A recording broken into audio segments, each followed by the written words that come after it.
Anybody disagree with anything? If you've seen anything. I do. Okay, we'll start with you. Go ahead. I want to start off by saying I do agree with most of what you say. Sure. But I see a contradiction in something that you say. You mentioned you're not a fan of casual sex. You don't partake in casual sex. I think that's great. But you did also mention in another podcast, I don't remember which one, that you wouldn't mind having sex on the first date. Yep. Now, in my view, having sex on the first date would be considered casual sex.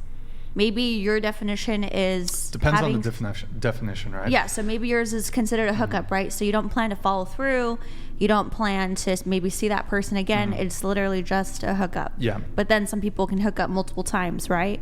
So then I don't know what that is. That's gray area, I suppose. But I think you do partake in casual sex if you are willing to do it on the first date because you're not in a relationship. My definition is casual sex means having sex with somebody that you're not in a committed relationship with. Sure. Well, first off, I think it's certainly important to define exactly what casual sex is. Yeah. It's sort of a vague, nebulous term, and people can define that differently in the same way that, for example, someone might describe, I'm trying to think of a somewhat similar example, promiscuity. Someone might define promiscuity as, having a new sexual partner every week. Someone might just define promiscuity as dressing somewhat revealing. And I'm not even sure, and I could be wrong on this, but I typically, my objections really stem from promiscuity. Is it possible that I replaced promiscuity with casual sex? So I'm not sure if I've actually ever used the term me being against casual sex, but I'll take your word for it, and I'll say I did use it. Multiple times. So it's possible that I potentially used it erroneously. So I don't have any objections to people having sex rather early on. And if that means having sex the first time you're meeting someone, I don't object to that. Where I perhaps differ on this is that if I have sex with somebody, I want to continue seeing them. So if I choose to have sex with somebody, I have a genuine interest in continuing to see them with the hope of it developing into a long-term relationship. I don't want to have a one-night stand. I don't want to have sex once or twice and then never see the girl again. If I have sex with you, I want to keep seeing you. I want there to be a continuity. So the only thing that differentiates it is your intention?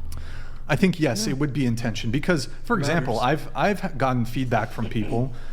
I got a message from somebody who, and I've heard from a couple people who've said this, that their current spouse, their current long-term partner that they've been dating for years, they're married, have kids, they tell me, oh yeah, we had sex the first time meeting. Yeah, I don't have any issue with if you're gonna have sex with somebody on the first date, that's totally your choice. I think that's giving way too much to them for literally just sitting down and having a meal. Quick question for you on that. Who's giving too much to who? I think the woman is giving way too much to the man. Now, why is that? Because we're the gatekeepers of sex. Okay. So you don't view sex as an equal value exchange. You think men are getting, despite both partners getting sex, you view that as the man getting more than the woman. Yeah, because I think once you have sex with the man, you're, I guess, the value of that woman gets a little bit depleted. Because I think once you give it to him, then it's like, okay, now he's experienced it. What's so special about you now? I mean, obviously that's up to the woman. He can still find something special. But my point is like, I think in the Bible it says, women, we are the gatekeepers of sex, right? So I agree with that. Yeah. So what I'm saying is, I think the woman is giving too much to the man on the first date because he can just have sex with her and choose to not see her again. Oh, that was easy. On to the next. Yes, that's true. And look, I'm not saying I need to have sex on the first date.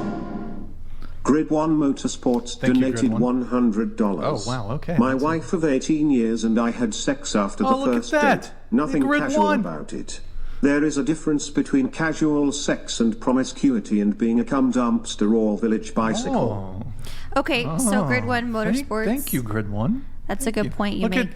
Look at this. Exhibit A, Grid 1 Motorsports. Sex on the first night. He's married. He's kids. He's rich. I think it worked out And for a him Giga great. Chad. I think Doesn't it work worked out for everybody, though. Sure, but I think you can have, I mean, certainly look, from the woman's perspective, if you're choosing to have sex with a guy and you know there's no prospects of a long-term relationship, then part of that falls on the woman. And also you can kind of, talk to the guy, get a sense of where he's at. You can have this conversation before you have sex with him. Now, look, I'm not saying that you need to have sex with the guy on the first date, and if you want to wait, that's certainly your prerogative. But, for example, like, here's something very simple for women to do to mitigate or reduce the risk, even if you are so inclined to sleep with the guy on the first date, to reduce the risk that he's just trying to hit it. So first off, if you're traveling, don't fuck men when you're traveling because, well, obviously, just logistically speaking, if he lives in fucking Germany and you meet in the Netherlands and you're leaving in 2 weeks, he's leaving tomorrow, there's no long-term prospects there. A lot of women be traveling and just fucking dudes. So, but it's not clear to me if women are going traveling and fucking dudes and having any expectation of there being a long-term relationship. Don't fuck dude, don't go to bars and clubs, period. But if you're so inclined, certainly don't sleep with men that you meet out while intoxicated, while either he's intoxicated, you're intoxicated, or both.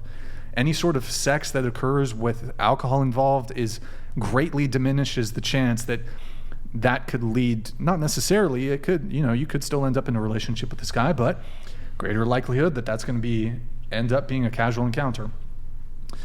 So there shouldn't be alcohol involved. Preferably, you shouldn't meet contextually in a party type environment, bar, club, etc.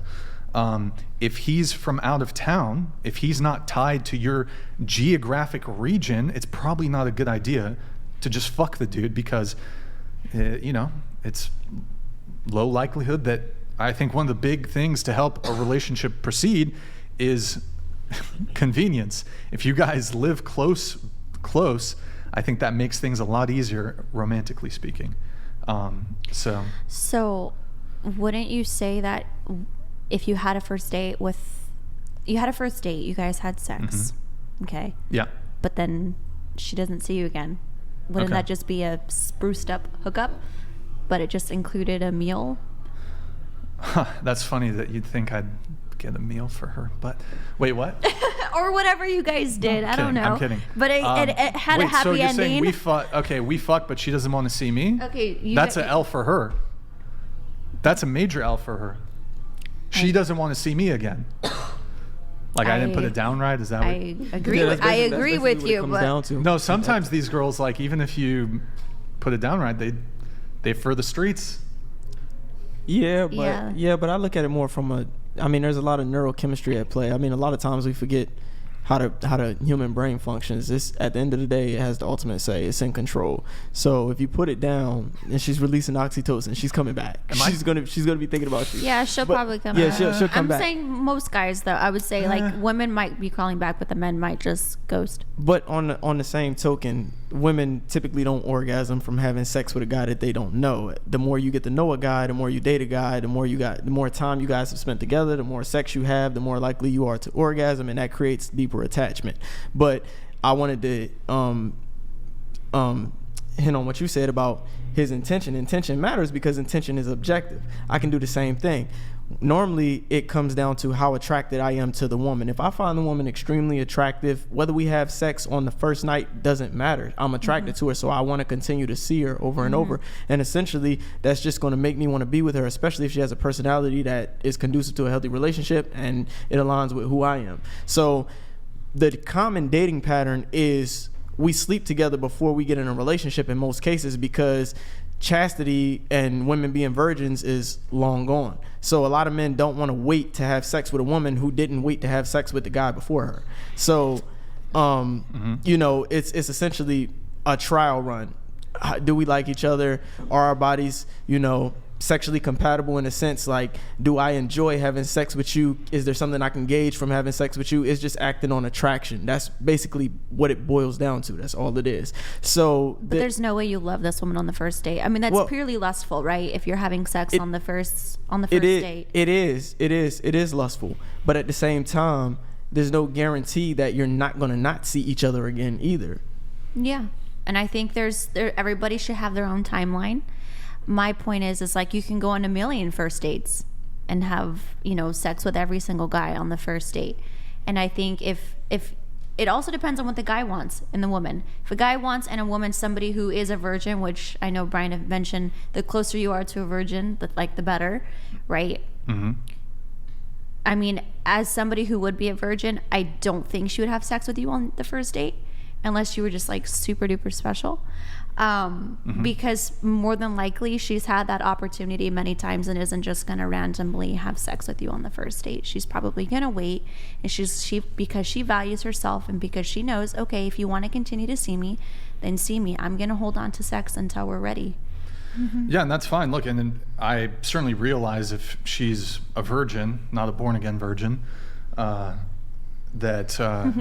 I suppose such thing as born-again virgin. Well, yes, but they. You can be born again, but it doesn't erase your past. I'm not. Yeah, I certainly probably am not going in with the expectation that a virgin's going to want to have sex on the first date, right. But you'd probably question if she really is one. Not. I mean, not. I don't know if I would. I might question. I might question a little bit, but I don't know. I don't think I've been with a. Oh shit! I don't want to reveal. Have you ever been count. with somebody? She says she's a virgin, but then you look at her and you're like, I don't know. Based off the conversation, you're like, I think you're lying.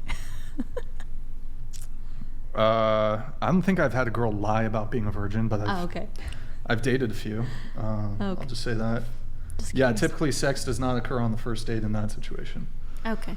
But it's also not like necessarily a 6-month thing either. Right. It can happen. Yeah.